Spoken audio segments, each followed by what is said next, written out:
ஒரு traditional recipe Chettinad special பால் கொழுக்கட்டை எப்படி பண்ணுறதுன்னு பார்க்கலாமா?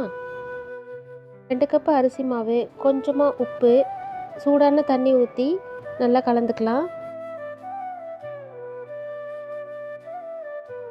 சின்ன வயசுலலாம் இதை நம்ம அடிக்கடி சாப்பிட்ருப்போம். வீட்டில் இருக்கிற பொருளே வச்சு செய்யறதுனால ஈஸியாக செஞ்சிடலாம். கொஞ்சம் கொஞ்சமாக தண்ணி ஊற்றி பிசைங்க, ஒரே தடவையாக தண்ணி ஊற்றிட வேண்டாம். ஒரு ஸ்பூன் நெய் ஆட் பண்ணி நல்லா இந்தமாரி சாஃப்டாக பிசைஞ்சுக்கோங்க. பிசைஞ்ச மாவுலேருந்து கொஞ்சமாக எடுத்து இந்தமாரி குட்டி குட்டியாக பால்ஸாக உருட்டிக்கலாம். உங்களுக்கு வேணும்னா இந்தமாரி ஓவல் ஷேப்பில் கூட நீங்கள் உருட்டி எடுத்துக்கலாம்.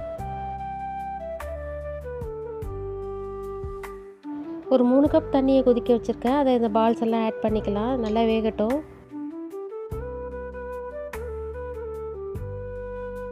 இப்போ கொழுக்கட்டை நல்லா வெந்துருச்சு. இதில் ஒரு 1½ கப் வெல்லத்தை ஆட் பண்ணிக்கலாம். வெல்லம் நல்லா சுத்தமாக தான் இருக்குது, அதனால் நான் அப்படியே டைரெக்டாக சேர்த்துக்கிறேன். நீங்கள் வேணால் கரைச்சிட்டு வடிகட்டி கூட சேர்த்துக்கலாம்.